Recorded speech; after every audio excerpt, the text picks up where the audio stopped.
How many in this room feel like that they're complacent? Well, we got one. Okay, honesty is always the best policy. I didn't expect that from a group of Toastmasters. However, let me ask this. How many regularly vote in presidential elections? All right, keep your hand up. Put your hand. How many regularly vote in local elections? Mayor, city councilman. A little bit better. One more question. How many here regularly contact their representatives and speak to them on issues? A lot fewer people. Fellow Toastmasters, welcome guests, and citizens, I ask two questions. Are you complacent, or do you participate? The theme for this evening is travel stories, and for my travel story, I'm going to use a time machine. And in my time machine, I'm going to go back in time. I'm going to go back in time to the ancient Greeks.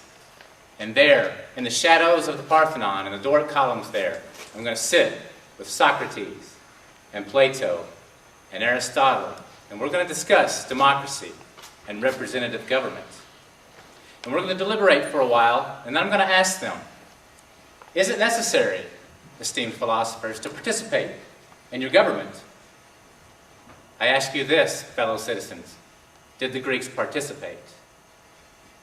Now, I'm not going to stop there. I'm going to take my time machine and I will move on into Rome, into the Republic and the Empire of Rome. And I will sit in the Roman Forum, and I will sit with the philosopher Marcus Aurelius, the orator Cicero, and the emperor Julius Caesar. We will all share a bowl of artichokes.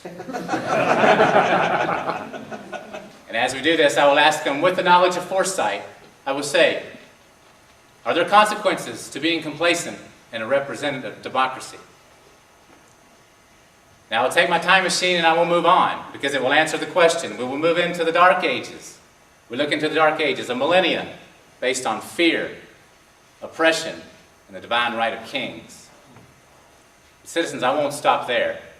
We'll take our time machine on in to a new land, into a group of patriots, some by the name of George Washington, Thomas Paine, Thomas Jefferson.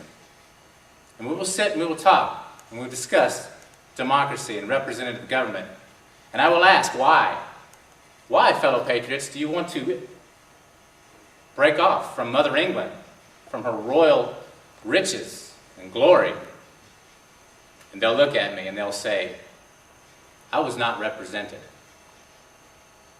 Fellow citizens, did our forefathers participate? Now, I would not stop there. I would take my time machine, another decade or so in time, across the Atlantic to the land of the Bastille. And it's there we're all introduced to that sharp lady, La Guillotine, who silences the eloquent and strikes down the powerful. And I would stand there in the streets of Paris, stained with the blood of monarchs. And I would ask the Parisian people, I would say, why? Why did you destroy your monarchy and your sovereign lords? And they would say to me, because I was not represented.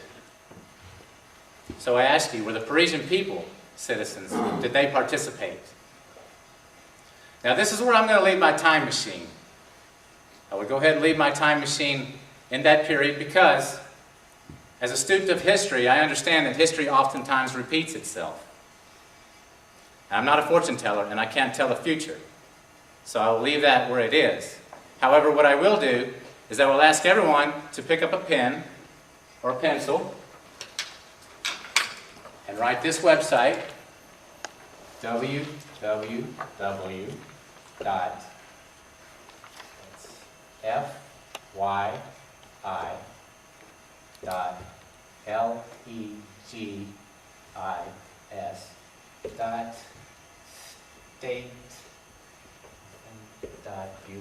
You can double check with me later. I think that's right, but I will check if you want to come to me. Now, what this website does is it will tell you who is your representative if you don't already know who that is.